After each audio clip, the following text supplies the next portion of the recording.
मैं मिर्जा राजा मान सिंह बोल रहा हूँ। मुझे मान सिंह प्रथम के नाम से भी जाना जाता है। अकबर के साथ मेरे नाम को हमेशा जोड़कर देखे जाने वाला मैं मान सिंह आपको मेरे जीवन के इस विषैले तीर के कारण भी बताऊंगा, और मैं ये भी खुलासा करूंगा कि मेरा अकबर को साथ देने के पीछे 5 प्रमुख कारण थे। वो मैं आगे इसी वीडियो में बताऊंगा। अकबर के 9 रत्नों में से एक मैं था, इसका भी कारण और इसकी कहानी बताऊंगा, और यह भी बताऊंगा कि इन 9 रत्नों में मेरा नाम किस नंबर पर आता था। क्या मैं खुद को इस बात का दोषी मानता हूं, इसके भी अपने मन के भाव बताऊंगा। मैं एक वीर योद्धा और तत्कालीन आमेर का शासक था, जो आज जयपुर के नाम से जाना जाता है, लेकिन मुझे केवल अकबर के सेनापतियों की लिस्ट के तौर पर याद रखा जाता है। यह मुझे अति दुखी कर देता है। मैंने कई बड़े बड़े हिंदू समुदाय के हितों के लिए भी काम किए, वो भी आपको बताऊंगा। मैं अपने और सम्राट अकबर के बीच संबंधों और मुगल दरबार में मेरी भूमिका भी बताऊंगा। महाराणा प्रताप के विरुद्ध लड़े गए प्रसिद्ध युद्ध हल्दी घाटी का भी विस्तार से उसके कारण और परिणाम बताऊंगा। इसी के साथ मेरे द्वारा लड़े गए प्रमुख युद्ध तारीखों सहित उनके परिणाम भी बताऊंगा। क्या मेरी कोई किसी बुआ की अकबर से सच में शादी हुई थी, ये भी सच बताऊंगा। मैंने अपने शासनकाल में क्या क्या नए निर्माण कराए और मैंने कैसे हिंदू धार्मिक स्थलों का निर्माण कराया, मैं उसका भी वर्णन करने वाला हूं। अकबर के 9 रत्नों में से एक राजा मान सिंह के जीवन की इस यात्रा पर चलने से पहले वीडियो को लाइक और चैनल को सब्सक्राइब जरूर कर दें। जो स्क्रीन पर आप कमेंट देख रहे हैं, उन्होंने इस वीडियो को देखने के लिए इच्छा प्रकट की थी। आप भी किसी विषय पर वीडियो देखना चाहते हैं तो कमेंट करके बताएं। तो चलिए शुरू करते हैं। मैं मान सिंह बोल रहा हूं। मेरा जन्म 21 दिसंबर 1550 आमेर में हुआ, आज जयपुर के रूप में जिसे जाना जाता है। मेरे जन्म के समय अकबर के अब्बा हुमायूं मुगल साम्राज्य की गद्दी पर थे। हुमायूं के शासनकाल में उसने अनेक भारतीय राजाओं के साथ अलग अलग प्रकार की संधियां करके अपने मुगलिया साम्राज्य को विस्तार रूप देते हुए हुमायूं का शासनकाल बीत रहा था। मैं जब 6 वर्ष का हुआ तब हुमायूं, जो कि अकबर का बाप था, उसकी मृत्यु 27 जनवरी 1556 को हो गई। उस समय अकबर मात्र 13 साल की उम्र में दिल्ली की गद्दी पर बैठा। इधर मेरी परवरिश भी एक राजसी माहौल में हो रही थी। दिल्ली और मेरे दादा यानी कि राजा बहारमल जी, जो कि आमेर के राजा थे, उनके बीच मित्रता एवं पारिवारिक संबंध थे। इसलिए जब मैं थोड़ा बड़ा हुआ तो मेरे पिता ने मुझे दिल्ली भेजा, जहां मैंने सम्राट अकबर के दरबार में पढ़ाई की। दिल्ली में मैंने बहुत कुछ सीखा। मुझे यहां पर धर्म, इतिहास, गणित और फारसी भाषा की शिक्षा मिली। मैंने यहाँ के विद्वानों से पढ़ाई और कई दूसरे राजकुमारों और नौजवानों से मित्रता की। ये अनुभव मेरे लिए बहुत अहम थे, क्योंकि इससे मुझे बाद में राजा बनने में सहायता मिलने वाली थी। जैसे जैसे मैं बड़ा होता गया, मुझे विभिन्न प्रकार की जिम्मेदारियां सौंपी गई, जिनमें शासन के कार्य और सैन्य अभियान शामिल थे। मेरे युवा अवस्था के दौरान मुझे अकबर के नेतृत्व में विभिन्न युद्ध अभियानों में भाग लेने का अवसर मिला। मेरी उम्र के 16 वर्ष में मुझे अपनी पहली सैन्य जिम्मेदारी मिली, जब मैंने अकबर के साथ मिलकर गुजरात अभियान में भाग लिया। इस अभियान में मेरी युद्ध कौशल और नेतृत्व क्षमता को देखकर अकबर भी अचंभित था। सन 1568 में जब मैं 18 साल का था, मेरे दादा राजा बहारमल का देहांत हो गया। उनकी मृत्यु मेरे लिए एक दुख भरी घटना थी, क्योंकि वह आमेर के राजा थे और उनके निधन के बाद मेरे पिता राजा भगवंत दास आमेर के नए राजा बने। यह परिवर्तन मेरे लिए महत्वपूर्ण था, क्योंकि इससे मेरे शासनिक कर्तव्यों और जिम्मेदारियों में वृद्धि होने वाली थी, और पिता और मैंने मिलकर राज्य के प्रशासन को संभालना आरंभ किया और विभिन्न राजनीतिक और सैन्य चुनौतियों का सामना किया। इसी दौरान सन 1569 में मैंने अपनी सैन्य क्षमताओं को और विकसित किया और मुगल साम्राज्य के लिए कई अभियानों में भाग लिया। इन अभियानों में मेरी भूमिका को सम्राट अकबर ने सराहा और मेरी प्रतिष्ठा में वृद्धि हुई। सन 1571 में मेरी उम्र 21 साल की हुई। इस वर्ष मैंने मुगल साम्राज्य के लिए अपने सैन्य और शासनिक कौशल को और अधिक विकसित कर लिया। सन 1572 में जब मैं 22 साल का हुआ, मेरे नेतृत्व कौशल को एक बड़ी चुनौती मिली जब मुझे गुजरात अभियान में महत्वपूर्ण भूमिका निभाने का अवसर मिला। इस अभियान में मेरे नेतृत्व में मुगल सेना ने गुजरात के विभिन्न किलों को जीता, जिससे मुगल साम्राज्य को भी यह पता चल गया कि बिना मानसिंह के वो कुछ नहीं है। सन 1573 जब मैं 23 वर्ष का था, मुझे मुगल सेना का एक महत्वपूर्ण अभियान का हिस्सा बनाया गया। इस वर्ष मैंने अकबर के आदेश पर गुजरात के विद्रोह को दबाने के लिए सेना का नेतृत्व किया। गुजरात अभियान में मैंने सूरत और अहमदाबाद के नजदीकी क्षेत्रों में विद्रोही ताकतों को सफलतापूर्वक पराजित किया, जिससे मुगल साम्राज्य की पकड़ इस महत्वपूर्ण व्यापारिक केंद्र पर मजबूत हो गई। फिर सन 1574 में मैंने 24 वर्ष की आयु में बिहार के विद्रोह को दबाने का कार्य संभाला और इसी दौरान मैंने सम्राट अकबर के साथ हुई बैठकें की, जहां मुझे उत्तरी भारत के विभिन्न क्षेत्रों में मुगल प्रभाव को मजबूत करने की रणनीतियां पर चर्चा की।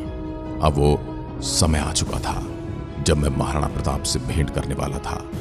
वीर शिरोमणि महाराणा प्रताप के साथ हमारे पारिवारिक संबंध थे, हमारे परिवारों के बीच रिश्तेदारी थी। महाराणा प्रताप मुगलों से नफरत करते थे, इसलिए मुझे भी आक्रमणकारी मानने लगे थे। मैं अपने बारे में कोई गुप्त जानकारी आपको नहीं दे सकता। मैं सिर्फ इतिहास के अनुसार जो भी बातें प्रचलित हैं उसी की जानकारी आप तक पहुंचा सकता हूं। इसलिए महाराणा प्रताप और मेरी भेंट के 2 कारण बताए जाते हैं। एक बात यह प्रचलित है कि जब मैं गुजरात के किसी अभियान से लौट रहा था, उस समय मैं महाराणा प्रताप से मिलने के लिए मेवाड़ में रुका। उस समय राजकीय सम्मान के तौर पर मुझे खाने पर बुलाया गया। जब मैं खाने की टेबल पर पहुंचा तो वहां महाराणा प्रताप नहीं थे, बल्कि उनके बेटे थे अमर सिंह। ये देखकर मुझे अपमान महसूस हुआ और मैंने महाराणा प्रताप के न आने का कारण पूछा तो मुझे सूचना मिली कि उनके सिर में दर्द है, इसलिए वो आपके साथ में खाना खाने उपस्थित नहीं हो सकेंगे। इसमें कोई दो राय नहीं। मेरी जगह कोई और होता तो उसे भी क्रोध ही आना था। दूसरा इतिहास ये कि जब सन 1576 में हल्दी घाटी के युद्ध के पूर्व सम्राट अकबर ने मुझे महाराणा प्रताप के पास एक शांति संधि का प्रस्ताव लेकर भेजा था। इस संधि का उद्देश्य था महाराणा प्रताप से मुगल संप्रभुता को स्वीकार करवाना और इस प्रक्रिया में एक समझौते पर हस्ताक्षर करवाना। मेरी यात्रा की शुरुआत में ही मुझे महाराणा प्रताप के द्वारा रात्रि भोजन के लिए आमंत्रित किया गया था। मैंने इसे एक सकारात्मक संकेत माना और शांति की आशा के साथ वहां पहुंचा। हालांकि वास्तविकता मेरी उम्मीदों से काफी अलग थी। रात्रि भोज के दौरान महाराणा प्रताप ने अपने व्यवहार में एक निश्चित ठंडक दिखाई और मुगल साम्राज्य के प्रतिनिधि के रूप में मुझे सम्मान देने के बजाय उन्होंने मुझे उपेक्षित महसूस कराया। यह मेरे लिए अपमानजनक था, लेकिन मैंने अपनी भावनाओं को नियंत्रित रखा और वार्ता को आगे बढ़ाने की कोशिश की। संधि के प्रस्ताव पर चर्चा के दौरान महाराणा प्रताप ने स्पष्ट रूप से मुगल संप्रभुता को स्वीकार करने से मना कर दिया और उन्होंने अपनी स्वतंत्रता और स्वाभिमान को बनाए रखने की इच्छा जताई। उनका दृढ़ निश्चय और साहस ने मुझे प्रभावित किया, लेकिन यह भी एक चिंता का विषय था, क्योंकि इसका अर्थ था युद्ध की डुगडुगी बजाई जाए, आक्रमण की तैयारी की जाए। इसके बाद अकबर ने मेवाड़ पर आक्रमण की योजना बनाई। तारीख थी 18 जून और साल था 1576। उसी दिन हल्दी घाटी के मैदान में युद्ध आरंभ होना था। उस दिन आकाश में हल्के हल्के बादल छाए हुए थे। संभवतः बरसात होने वाली थी और युद्ध के लिए दोनों सेनाएं पहुंच चुकी थी। यह युद्ध न केवल एक सैन्य संघर्ष था, बल्कि यह 2 विचारधाराओं की टक्कर भी थी। एक और मुगल साम्राज्य का विस्तारवादी दृष्टिकोण था जो भारतीय उपमहाद्वीप को अपने राज्य का हिस्सा बनाना चाहता था, और दूसरी ओर महाराणा प्रताप के अदम्य स्वतंत्रता की भावना थी जो अपने क्षेत्र और संस्कृति की स्वतंत्रता के लिए लड़ रहे थे। युद्ध भयंकर था और दोनों ओर से बहुत हानि हुई। मेरी सेना ने बहादुरी से लड़ाई लड़ी और महाराणा प्रताप की सेना को पीछे धकेलने में सफल रही, परंतु महाराणा प्रताप युद्ध भूमि से बच निकलने में सफल रहे। हल्दी घाटी का युद्ध बिल्कुल भी धार्मिक नहीं था। एक और स्वतंत्रता की अलग जगाए, अपनी अलग पहचान बनाए वीर शिरोमणि महाराणा प्रताप के बीच, और दूसरी ओर अपने राज्य को फैलाने की दृष्टि से दिल्ली सल्तनत। इसलिए यह युद्ध पूर्ण विजय के रूप में नहीं माना गया, क्योंकि असली लक्ष्य थे महाराणा प्रताप, जिनको हम नहीं हरा पाए। सेनाएं तो हारती हैं, हराई जाती हैं, लेकिन जब राजा न हार माने और न हाथ लगे तो उसका विजय कहना उचित नहीं होगा। मैं नतमस्तक था शिरोमणि महाराणा प्रताप के दृढ़ संकल्प के सामने और किसी भी कीमत पर अपनी स्वतंत्रता को अमर करने वाले उस वीर शिरोमणि के सामने। इस युद्ध के बाद मेरी प्रतिष्ठा और महत्व दोनों ही अकबर के दरबार में बढ़ गए। मेरे योगदान की महत्ता को पहचानते हुए सम्राट अकबर ने मुझे अपने नवरत्नों में स्थान दिया। यह घटना 1580 के दशक के आरंभ भी मानी जाती है, जब मैंने नवरत्न के रूप में अपनी भूमिका को स्वीकार किया और अकबर के सबसे विश्वास पात्र सलाहकारों में से एक बन गया। इस पद पर मुझे न केवल सैन्य बल्कि राजनीतिक और प्रशासनिक निर्णयों में भी महत्वपूर्ण भूमिका निभाने का अवसर मिला। आप धीरे धीरे घटनाक्रम को समझिए कि एक और मेरे पिता भगवान दास उनके नेतृत्व में आमेर यानी कि जयपुर का शासन उन्नति के साथ संभाल रहे थे और मैं आमेर का राजकुमार अकबर के नवरत्नों में शामिल होकर अकबर के प्रमुख सेनापतियों का नेतृत्व करते हुए कई सारे युद्धों में भाग ले रहा था। सन 1586 में मैंने बंगाल के अभियान में भाग लिया, जहां मैंने मुगल सेना के साथ मिलकर कई विद्रोही क्षेत्रों को सफलतापूर्वक जीता। वहीं सन 1587 में मैंने दक्कन क्षेत्र में अपनी उपस्थिति बढ़ाई और मुगल सेना का नेतृत्व करते हुए हैदराबाद और गोलकुंडा के विरुद्ध अभियान चलाया। मेरे कई विवाह हुए थे, क्योंकि उस समय राजनीतिक गठबंधनों के रूप में विवाह भी कराए जाते थे। इनमें से मेरा एक विवाह अकबर की बहन से भी हुआ था, जिसमें कई इतिहासकार अकबर की बहन बताते हैं तो कई इतिहासकार अकबर की बहन की पुत्री यानी कि अकबर की भांजी के रूप में बताते हैं, तो कई सोर्स अकबर की भतीजी के रूप में बताते हैं। आगे मैं आपको वो कारण भी बताऊंगा कि आखिर क्यों मैंने दिल्ली सल्तनत का साथ दिया। सन 1588 में मेरी सेनाओं ने बलूचिस्तान और सिंध क्षेत्र में विस्तार किया। इस वर्ष मुगल सेना ने बलूच जनजातियों को पराजित किया और उन क्षेत्रों में मुगल संप्रभुता स्थापित कर दी। वहीं 1589 में मैंने अफगानिस्तान के विभिन्न हिस्सों में विद्रोह को दबाने के लिए अभियान चलाया। इस समय अफगानिस्तान में मुगल सेना की उपस्थिति को मजबूती मिली और कई क्षेत्रीय शासकों को मुगल साम्राज्य में विलीन कर लिया गया। फिर वो समय आया जब मेरे जीवन में एक अत्यंत दुख की घड़ी आने वाली थी। 10 दिसंबर 1590 मेरे पिता का देहांत हो गया, जो कि आमेर मेरी जन्म और मेरी मातृभूमि के शासक थे। मेरे पिता भगवान दास के निधन के बाद आमेर में एक अस्थिरता का माहौल था। जब मेरे पिता भगवंत दास का निधन हुआ, मेरे पिता के देहांत के तुरंत बाद मुझे आमेर की गद्दी का उत्तराधिकारी घोषित किया गया। मेरा राज्याभिषेक 1589 में हुआ। मेरे राज्याभिषेक के बाद मैंने अपने पिता के द्वारा स्थापित नीति को आगे बढ़ाया और आमेर की सुरक्षा और समृद्धि के लिए कई महत्वपूर्ण कदम उठाए। सन 1591 में मैंने आमेर और जयपुर क्षेत्र में हिंदू मंदिरों के निर्माण करवाए, जिसमें प्रमुख गोविंद देव जी का मंदिर शामिल था, जिसे मैंने वृंदावन में बड़े पैमाने पर पुनर्निर्मित करवाया। मेरे शासनकाल में मैंने कई मंदिरों का निर्माण कराया। जगत शिरोमणि मंदिर आमेर, अम्बरीश महादेव मंदिर आमेर, इसके साथ ही मैंने अनेक मंदिरों को बचाया और निर्माण करवाया। ऐसे ही जीवन युद्धों और अलग अलग राज्यों में जाकर सैन्य संचालन करते हुए बीतता गया और अब मेरा अंतिम समय निकट था। मैंने दक्कन में मुगल साम्राज्य के लिए कई सफल सैन्य अभियान संचालित किए थे और मेरी उम्र अब बढ़ चुकी थी। बुरहानपुर में मेरी अंतिम सांसें थी, जहां मैं अपनी सैन्य जिम्मेदारियों का निर्वहन कर रहा था।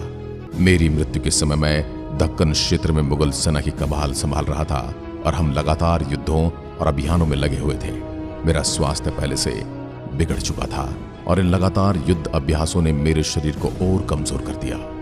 मेरी मृत्यु के दिन मुझे अचानक से तेज बुखार आया और मेरी हालत गंभीर होती चली गई। मेरे सहयोगी और चिकित्सक तुरंत मेरे पास आए, लेकिन उनकी सारी कोशिशें व्यर्थ गई। उस समय तक मैंने अपने जीवन के लिए सभी आवश्यक आदेश और निर्देश पहले ही तैयार कर दिए थे, जिससे मेरे बाद की पीढ़ियों और मेरा राज्य सुरक्षित रहे। मेरी मृत्यु के बाद मेरे शरीर को राजपूती रीति रिवाजों के अनुसार सम्मान पूर्वक अंतिम संस्कार किया गया। मेरे सम्मान में अनेक शोक सभाएं और अनुष्ठान संपन्न किए गए, जिसमें मुगल और राजपूत दोनों समुदाय के लोगों ने भाग लिया। इसी के साथ मैं अपने मन के भाव आपके सामने प्रकट करना चाहता हूँ, वो भी अलग अलग इतिहासकारों ने मेरे लिए वर्णित किए हैं। तत्कालीन आमेर के शासक के रूप में मेरा अकबर का साथ देना एक राजनीतिक निर्णय था। इस संधि से मेरे पूर्वजों और मैंने अपने राज्य को कुदृष्टि और रोजाना होने वाले युद्धों से बचाया था। इसी के साथ मैं वो 5 प्रमुख कारण बताता हूँ जिस वजह से अकबर के साम्राज्य का मैंने साथ दिया, राजनीतिक संरक्षण और समर्थन। मेरे पिता भगवंत दास अकबर के विश्वसनीय सलाहकार थे और उन्होंने मुझे अकबर के दरबार में पेश किया। अकबर के संरक्षण में मुझे राजनीतिक और सैन्य क्षेत्र में उन्नति का मौका मिला। इससे मैंने आमेर की सुरक्षा को सुदृढ़ किया।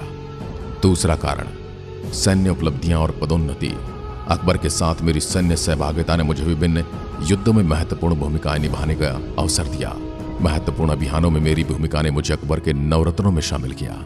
अकबर के नवरत्नों में शामिल होने की भी एक मुख्य वजह है। तीसरा, धार्मिक सहिष्णुता। अकबर की धार्मिक सहिष्णुता की नीति ने मुझे उनके प्रति आकर्षित किया। अकबर ने हिंदू राजपूतों को उच्च पदों पर नियुक्त किया और उनके धर्म का सम्मान किया।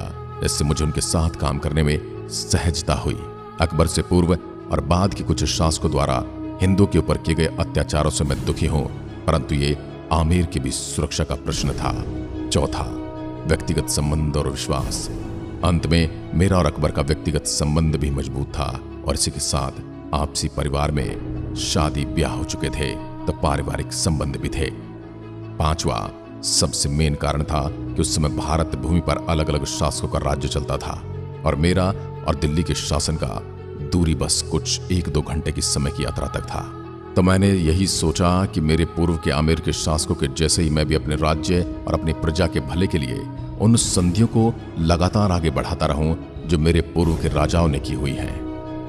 आज के परिदृश्य में जब भारत एक राष्ट्र के रूप में खड़ा है तो मैं स्वयं भी इस फैसले का विरोध करता।